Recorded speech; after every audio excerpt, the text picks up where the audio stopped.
We're shattering the silence, we're rising defiant, shouting in the quiet, you're not alone. We listen to the demons, we let them get between us, but none of us are out here. I forgot we were on the trial. Oh, loudy-loo. Who are you? How did the investigation go yesterday, Mr. Wright? Frankly, there are still a lot of gray areas. Or rather, the whole thing is one big gray area. Don't worry about me, no matter what the outcome. I'm ready to accept my fate. I believe in you, sis. Mr. Wright, let me offer you a word of advice. Yes? A defense attorney should never believe their client. The defendant is called to trial because they are suspected of wrongdoing. Never forget that. Miss Sky, you remind me a lot of Mia. But there is one decisive difference between you and her. And that is, you're not a defense attorney. Oh, I believe it's almost time for the trial. Oh, this guy is hot. I love this Phoenix Wright fellow. Maybe if he defends me right, we could, I don't know. Good luck, Mr. Wright. My first trial without a fae helping me. No one's going to bail me out this time. Mia, I'll be alone in there. So, I have to discover the truth, all by myself. That's why he hasn't picked up any court cases since Mia left, or since Maya left. It's been too long, guys. It's because he just wants a fae with him there. I mean, even though Maya doesn't do a lot, sometimes she can tap into the power of Mia, and that's helpful. Let's do it, Mr. Wright. I'll be with you the whole way. Scientifically, of course. Okay. Who are we with? Edgeworth! I'm recording, right? Oh, I'm so excited. A court is now in session for the trial of Miss Lana Sky. The defense is ready, Your Honor. The prosecution has been ready for a while, Your Honor. Okay, Edgeworth.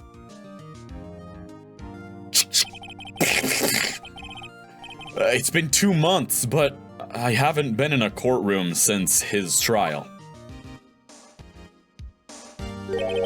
How does he do this? Oh, it's blocked. My tapping finger is blocked by my microphone. I hope that personal feelings will not be a part of the proceedings today, Mr. Wright. I will choose the path I think is right, regardless of what those around me might say. The judgment to be made here is in our hands, not those of anyone else. Very well, Mr. Edgeworth. Your opening statement, please. Chief Prosecutor Lana Sky has committed an unpardonable crime. Not only this, but she was rash enough to commit it in the prosecutor's office lot.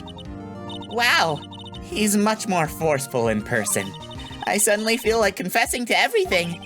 However, she will now pay for her rashness with her life. Well, no, she's gonna go to prison if this doesn't go. It's not the death penalty, Edgeworth. There was a witness to her crime. A professional witness. Well then, call your first witness, Mr. Edgeworth. The prosecution calls its first witness, Ms. Angel Starr, to the stand. The cough-up queen? Yeah, she witnessed the murder, Phoenix. Haven't I seen you somewhere?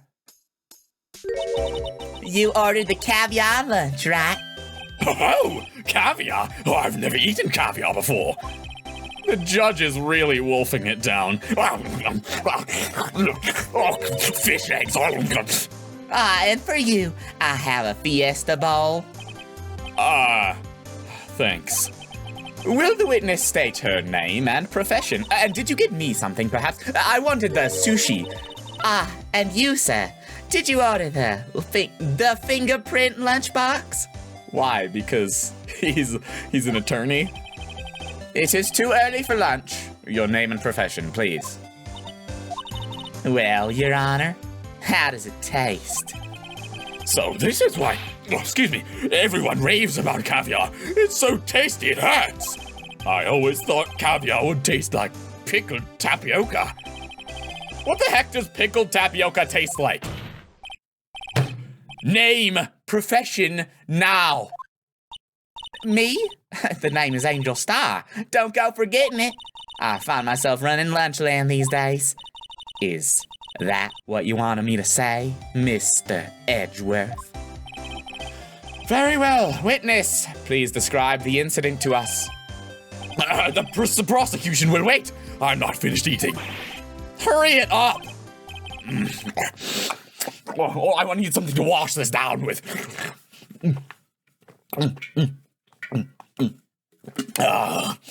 Delectable water. Very well, Mr. Edgeworth. As you know, we usually call on the police to provide a description of the crime. Your Honor, as Mr. Edgeworth has said to the court, I am a professional. Huh? What exactly does that mean? Until 2 years ago, Angel Star was a special investigator with the police. She was a first-rate homicide detective. What? Miss Star was a detective? Ah! I know you! Who you are, you, cough up? Cough up Queen Angel Star, Your Honor. Long time no see. Very well. You may continue with the description, Miss Star. Just who is this lady? If I might have the court's attention over here. All right. The parking lot at a prosecutor's office is divided into 2 blocks.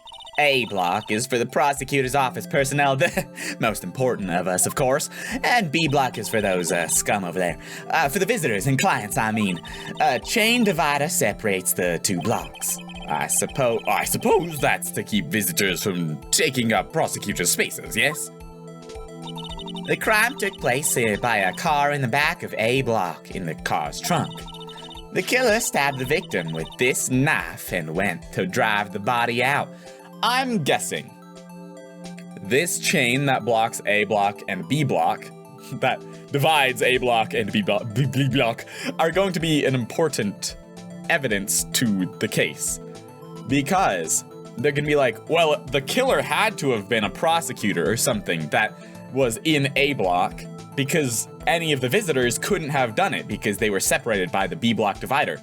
But there's gonna be something, maybe a hole in the fence or something like that. They had somebody else's badge and it allowed them to get into A block who wasn't actually a prosecutor. I got a big brain. Unfortunately for her, there was a witness and an arrest was made on the spot. And who was this valiant witness? Why, it was me, Your Honor. Yeah, of course it was. Witness, did you see the very moment of the crime? Of course, Your Honor. Immediately after that, I apprehended the chief prosecutor. It seems rather cut and dry, doesn't it? Well, Mr. Wright? I can't argue on principle, Your Honor.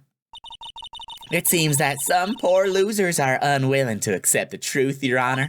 Should I proceed to crush what little hope they have remaining? If you can, then give them your worst, Miss Star. Wait, are they talking about me? Okay. Somehow, I always knew a day like this would come. I was on my way to deliver a lunchbox to my boyfriend when I sensed something. Perhaps it was my finely honed detective's intuition at work. Oh my. Through the wire fence, I saw the chief prosecutor standing next to a garish car. The chief prosecutor was holding a knife in her right hand. Then, she thrust the pointy tip of the end directly into Detective Gumshoe's chest. I added a few words there for drama. Bringing a lunchbox to your boyfriend? How touching. As you can see, there is no room for doubt. Also, garish. Garish, that was my car, by the way. Garish. the key point of your pointing knife of your testimony seems to be nothing other than the point of the knife, which you saw being stabbed into Detective Goodman. So, how does it feel to be so utterly crushed? I'm still thinking about that. It's merely a flesh wound, Mr. Wright. Okay, all right. What's that? The holy grail of Monty Python? Very well, Mr. Wright. You may cross-examine the witness. Okay. Gameplay time. Enough of this fun voice acting. It's time to lock in. Hold it! How did you know? I respect the prosecutor's basic abhorrence of crime, yet their methods are ugly and twisted. Twisted methods will always lead to tragedy. The lunch lady's uninformed opinion is duly noted. Given that they are usually erased inconvenient evidence, given that they're used to erasing inconvenient evidence at their whim, killing off a detective that knew too much is merely an extension of that. Miss Starr, do you have something personal against prosecutors? I felt that I had found my dream job when I became an investigator, and if I hadn't been laid off by those prosecutors over there, I'd still be one. Laid off? She was fired. To me, prosecutors are nothing more than worms. That said, I am a pro, as you know. My testimony is unbiased and flawless. Very well. You may continue, Miss Starr. On your way to deliver a lunchbox, who is your boyfriend? This boyfriend, he's the detective? Not that boyfriend, the security guard. That boyfriend? You have several? Do you have are you interested in older men? Yes, this boyfriend, that boyfriend, and the other boyfriend. Care to join? The, yet another boyfriend position is still open for applicants. I'll stick with the lunches, thanks. Gulp. Note to self, the judge had to think before replying. The security guard room is in the lot in A block. It's up on the second level, so you can see everything from there. That would be the room with the security sign. Yep. Incidentally, did you bring your lunchboxes by car? Since I'm a visitor now, I parked in B block. So she was in B block when she witnessed the crime. Right. That's what it seemed like. Hold it. Just gonna press you on everything. You sensed something, so you're saying you had a premonition of the murder? It felt like, how would you say? Oh yes, it was like the feeling you get when you view a pumpkin chock full of seeds. I have no idea what that means. It's a southern bumpkin thing, you know, if you see a pumpkin and you know it's full of seeds, you pick it up and you take it home, you carve it, you take all those pumpkin seeds out and you wash them off and you put them in the oven and you salt them. Oh, they're delicious. Speaking of a detective's intuition, I am not a detective myself, but I know Gumshoe. Wasn't the victim, Mr. Bruce Goodman, also a detective? Yes, well, he was like a young cheese. A young cheese? A pale white cheese, not yet tangy with experience on the streets. A greenhorn. Then I must be hard, yellowed, and sharp as a tack. I love the judge in this game. He's so cool. Yeah, with an odor of an old cheese to match. In any case, there, in the lot, I felt something stirring in the back of my mind. Yeah. You saw them standing next to a garish car. By a garish car, you mean? Mr. Edgeworth's car, yes. Mr. Edgeworth's? Incidentally, the knife with which the victim was stabbed was also Mr. Edgeworth's, wasn't it? Indeed, it was. Murmur. What an odd case this is. And the person you saw, you are sure it was the defendant? I saw her from no further than 30 feet away. I'm certain it was her. If she's telling the truth, we're doomed. Let's just do what we can. Even if we don't have any proof, we can always nitpick. Witness! In your testimony, you clearly stated the following. Prosecutors are nothing more than worms. Ergo, you are a biased witness. You might want to keep those silly opinions to yourself in the future, rookie. Huh? Rookie? Unless you're willing to risk the consequences of doubting me. Flip. I'll fry you like a fritter, crispy on the outside, chewy in the middle. That was inspiring. I believe I've heard that tagline elsewhere. You could cry plagiarism. Where is that from? Is that like a Steel Samurai thing? Maybe relegated to the lowly post of lunch lady, but my instincts are honed. Wow. A photograph? You took this? The moment I witnessed the crime, my reflexes took over and snap! I took a picture. In fact, one of my lunchboxes is rigged with a camera. I suppose that's more exciting than just hanging it around your neck. What? Like hanging a photo around your neck? Witness! Why am I only seeing this photograph just now? You think I'd show it to you, a prospector? Think again. My boyfriend works in the photography division of criminal affairs. Well, this is most certainly the defendant. That's not good. Uh-oh. That is unmistakably Lana Skye. And why is her jacket all bloody? So, what was the defendant doing at the time?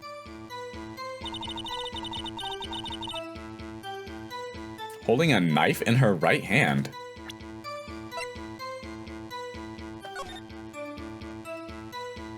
No, she's not. No, she's not. What? And you witnessed this? You saw Miss Skye stab the victim with the knife? As I've already said, yes.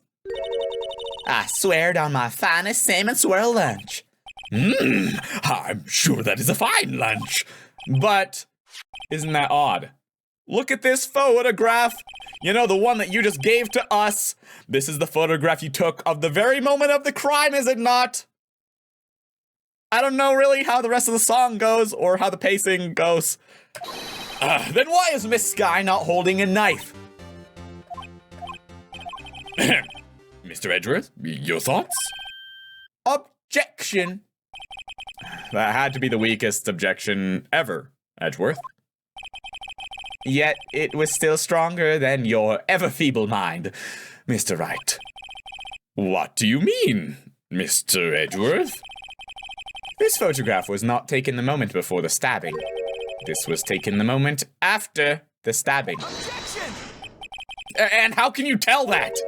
Blood splatter. Huh? See the dark crimson stains on the chief prosecutor's coat? But it's a black-white photograph. Yes, it's hard to tell, but this could be blood. Well, Mr. Wright, I see no problem here. No problem, except you. Mr. Wright, are you going to just sit there and take that kind of abuse? That chiding? Right, Dad? Chide? She's chiding him, huh? You got a better idea? Yeah, I'm gonna save. That's my better idea. Objection! Wait! That contradicts what the witness said in her testimony. Namely, that she took the picture the moment she witnessed the crime. Well, it seems I was slightly unclear. My apologies. That's it? If you run out of lunch, you order seconds. Problem solved. If you don't like it, try ordering the jumbo-sized lunch from the get-go. Good advice. I'm not sure I understand it, but good advice. I didn't have time to stop her. Prosecutor Sky was cold, calculating like a robot. She killed without pain or remorse. It was a premeditated murder. Premeditated? How do you know? Look at the chief prosecutor's hands in that photograph. Well, are those gloves? Surgical gloves made of thin rubber, most likely. Why would she have those on? If it was not premeditated, she would not be wearing those gloves. Yikers. These gloves do seem to tell a tale of premeditation. Premeditated murder, a serious offense. Witness, add this to your testimony. Okay. The murder was planned. The rubber gloves prove it. Hold it. What if she was just in the habit of wearing gloves? Like driving gloves. I do that. It's cold here. I wear driving gloves in the morning.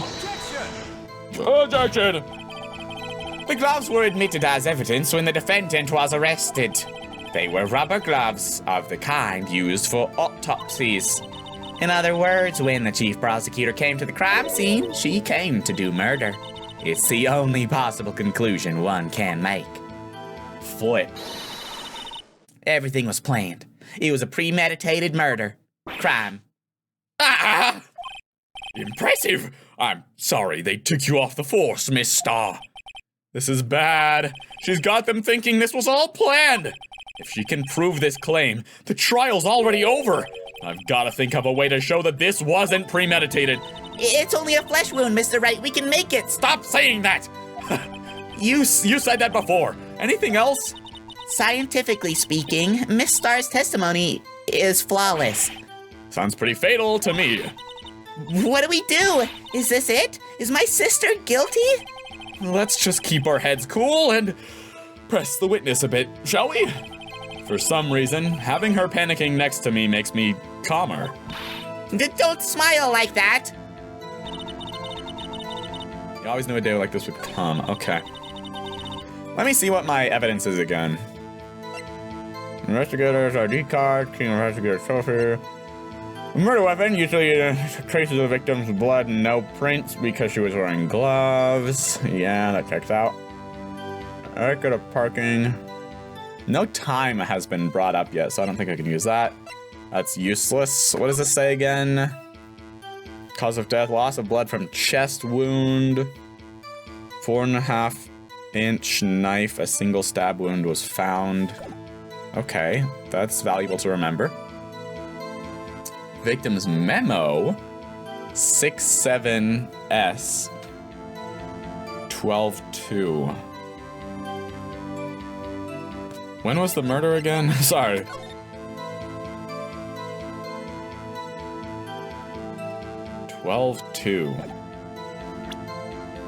Well, since this is a Japanese game, the month should be coming first here. The day should be coming first, so 12th should be the day, and 2nd is the month, February. This did take place in February, but February 21st, not... Oh, I was about... Wait, maybe it is still upside down. Maybe it's upside down, because that would mean February 2nd. Maybe it's English month first, I don't know. February 21st, that is the date of the murder. Then that would be maybe a 5L-9. Not 6-7. That still doesn't mean anything to me, but I'm gonna remember that. She made a phone call, parking lot, and the photo. Okay. On your way to deliver a lunchbox. Okay. Sense something. Finally honed detective's intuition at work. Okay. Through the wire fence. Standing next to a garish car. Okay. The murder was planned, the rubber gloves prove it. I feel like this is where I need to present something, but what? What would prove that it wasn't premeditated? What would prove that? Maybe the parking stop, because Edgeworth's car wasn't there and she did need Edgeworth's knife.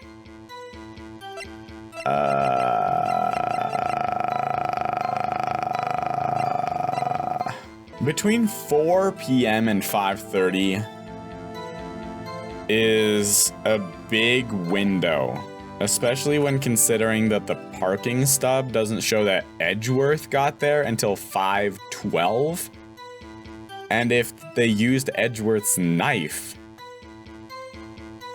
then, and like killed him in Edgeworth's car, then why is it saying 4 p.m.? I'm just gonna start presenting things. Objection! Your Honor, that statement contradicts this evidence. Blah, blah, blah, blah, blah, blah, blah, blah. Okay. Objection! The knife?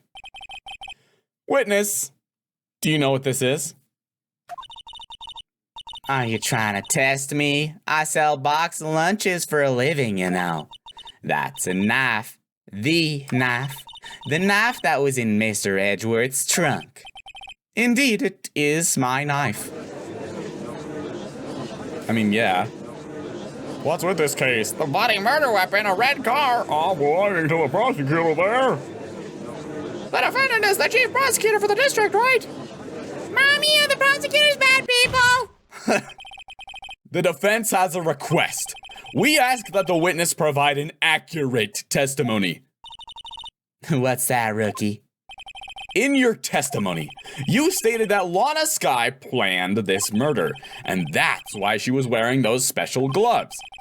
Seems like a natural conclusion to me. The gloves do indicate planning. However, why would she not also prepare the most important thing? The murder weapon? Sure, okay, I'll give him that. Oh. This knife just happened to be in the trunk of that car. Ladies and gentlemen, if you're going to plan a murder, you don't forget the weapon. Warg! Order, order, order. Great, now the tide is turning in our favor. Great show, Mr. Wright. My sister's as good as free. Right. I believe the next lunch you'll be eating is humble pie. What? I hope you weren't deluding yourself into thinking that the tide has turned. Not over such a trifling detail. But this shoots a hole in the whole... Sorry, that threw me off. That shoots a hole in the whole premeditated theory. Bah! The prosecution could care less. Isn't it couldn't care less? If it was premeditated or not? Isn't it couldn't care less? The only one who seems to care is that lunch lady over there. I could care less. Because I care a lot, I'm physically capable of caring less. Anyway. The defendant, Lana Skye, murdered a detective with a knife. That is the only thing the prosecution need to prove. Nothing else. Very good, Mr. Prosecutor. I suppose you think you're clever now. But you know as well as I do that she planned on killing him. It was planned. If it wasn't, why would she have been wearing... I believe I'd like to hear your testimony again. Witness, please tell us only what you saw, not what you thought. How dare you? My powers of deduction are not to be underestimated. Really, now? Alright, your actual deduction. Lana Skye intended to murder Detective Goodman. Okay, that's not what you saw. That's why she called the victim all the way to the prosecutor's office. I'm sure the chief prosecutor had a grudge against the victim. Nothing else could drive that human machine to plunge the knife in again and again. First of all, how do you know that she called him to the prosecutor's place? Did you see that evidence? Because I thought I was the one who picked that up. Secondly, she didn't plunge the knife in again and again. There was just one stab wound. The victim was summoned from the police department to the prosecutor's office.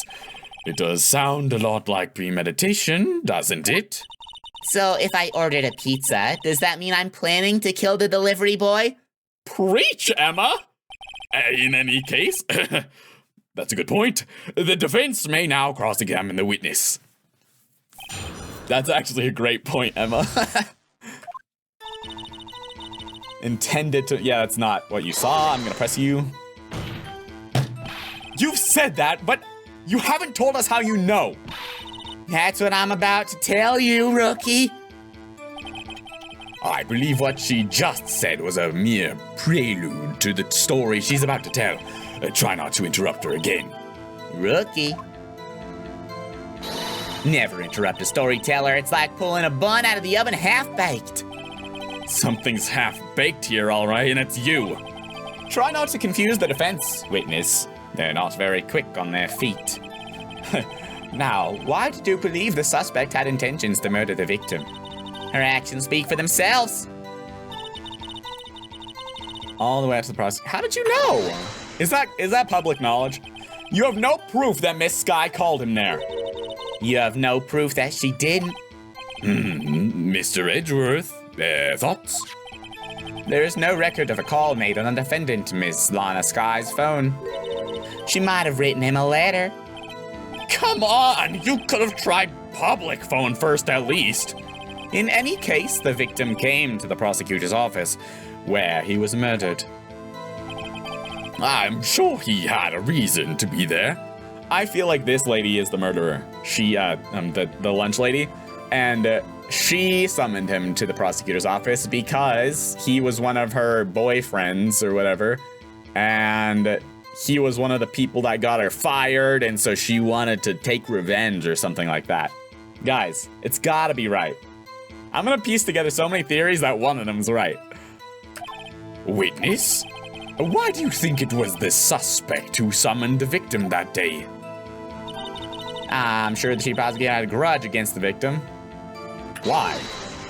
It feels like you're talking about how you had a grudge against the victim. What kind of grudge? Well, I wouldn't know that. Of course you don't. That's because she didn't have a grudge. Rookie. I have a lunchbox here. Now, what's inside? How am I supposed to know? See, we agree there is a lunchbox here, but we don't know what's inside. A person's life is like a lunchbox with pretzels, with boxes of chocolates inside the pretzels. Don't you agree? I get it. That's why my lunch was so salty. This judge isn't very good with metaphors. The suspect had a grudge against Detective Goodman. Will you tell us your basis for thinking this? It's simple. Knife in and again and again. Okay, I'm just gonna present here that no, the knife was only plunged once. Objection! You say she stabbed him again and again, but you couldn't have witnessed that. Are you testing me? Then I'll test you. With my moss surprise.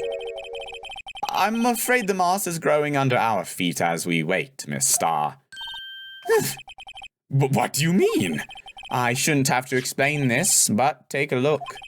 The autopsy report states that death was due to a loss of blood from one stab wound. I like how Edgeworth is so on my side here. Aha! You're right. Good show, Mr. Edgeworth. What a hunk. He's my hero, really. I pointed it out, Emma. I'm your hero. Actually, fine. Maya is my hero. Or I'm Maya's hero. What about my objection? No one noticed? Well, witness? You got the crime scene set, right? Thanks. I always believed that no one could ever mistake ketchup for blood, but now I realize that such mistakes are possible. So, you're saying you mistook something for blood? When she lifted her knife, I thought I saw blood at her breast. Splattered blood from her victim. That's why I thought she must have stabbed him at least twice. Then tell us what you saw that you thought was blood. Testify. Her red muffler looked like blood to me. That's how ghastly the whole scene was. Miss Starr turned out to be as short-tempered as she looked when we met her. Challenging her abilities as a detective really set her off. The short wick burns out the fastest. It's a scientific fact. I wonder, wouldn't it depend on the size of the candle? I mean, add more wax and even a really short wick will burn longer. Obviously, more scientific testing is required. Okay. Well, what? I didn't get anywhere with that? What do you mean? Oh, her red muffler looked like blood to me. Okay. What? Are you kidding me? But there's no, What's a red muffler? Is she talking about an ascot of some kind? Because she's not wearing one. Or is that just the name of her top? Objection! Take that? She's not wearing a muffler? Miss Starr, I demand an explanation. The witness is clearly not suited for detective work. What? The suspect was not wearing a scarf or muffler of any kind when she stabbed the victim. And you've proved it yourself with this photograph. Huh? But that can't be. Only a professional lunch lady could be so utterly clueless. Congratulations, perhaps you finally found out your true calling in life. Harsh words, but good. In the end, Mr. Edgeworth prevails. What was my objection? Chopped liver? But it was there. A scarf. No, not that. But something red. Really. Well now, where were we? The witness has given us an entertaining interlude, but back to business. What? Very well. Witness, continue your testimony. You saw the crime and apprehended the suspect. Tell us about that. Very well. I do remember some things accurately, at least. Ultimately, we couldn't shake the most important part of her testimony. The most important part? The part where your sister stabs the victim. This next testimony might just be the moment of truth. And we'll have to do this next testimony next time on Game Grumps. What's Phoenix Wright? I gotta go to work. So, I was hoping that I could get to like the halfway point of the trial, but that's gonna have to wait. So, thanks for watching. Please subscribe, like the video, comment down below, and ring the bell icon if you feel so compelled to. And I can't wait to play more. I'm so glad to be back in the trial. I'll see you in the next one, okay? Peace out.